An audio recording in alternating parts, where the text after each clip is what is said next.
Is it wise to accept a marriage offer from someone who is just finding the Most High? They can't lead me. So just the fact that you're asking the question, then saying that they can't lead you, that should be your answer already, right?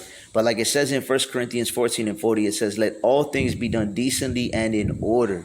So if a man was in the spirit of the Most High, right, he would not only know this, but he'd also be applying it. Because until a man can lead you properly, if y'all marry, you would both be living in sin. Him by not providing for you is sin. And then you, by knowing that he can't provide for you, you are suffering sin upon him and partaking in that sin.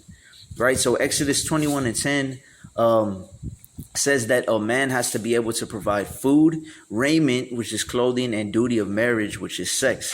So when you learn the spirit of the law and really understand what the laws are meaning, right, that food we understand is that spiritual food too. It's that bread of life. It's the living waters.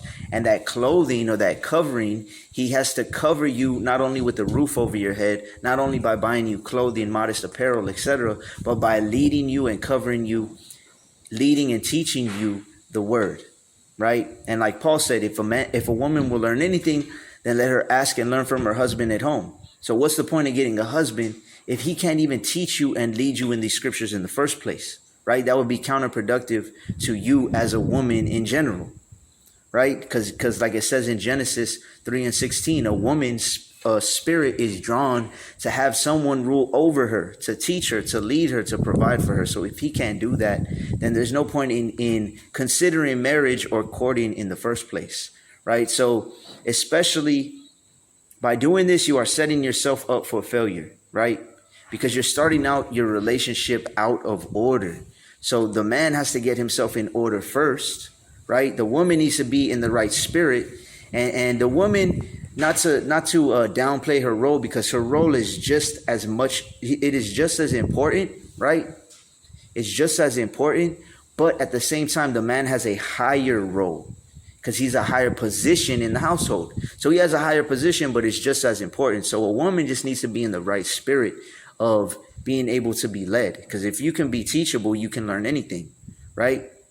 But coming back to the first verse, doing all things decently and in order, right? We have to do all things decently and in order. The only reason why a woman would take a man that is not able to provide for her financially, spiritually, mentally, etc., is because she wants to do things out of order, out of lust, out of emotions, out of hastiness, out of feelings, right? Or out of the fear of being alone, which I've seen happen many times.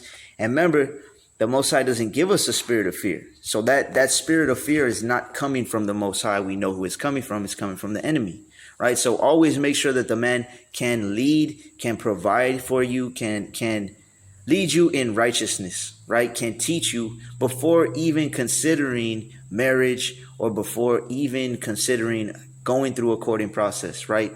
Because if not, then you in reality are being your worst enemy by taking on someone that can't provide for you and by setting yourself up for a dysfunctional and out of order marriage, right?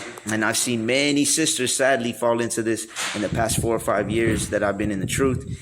And despite counsel, despite wisdom, they go into it, they're miserable, or they end up divorcing, adultery, all types of wickedness, right? So starting out of order is going to lead down the road to more disorder, right? So don't be one of them. When a man wants to do things out of order, that should be a huge red flag for you sisters, right?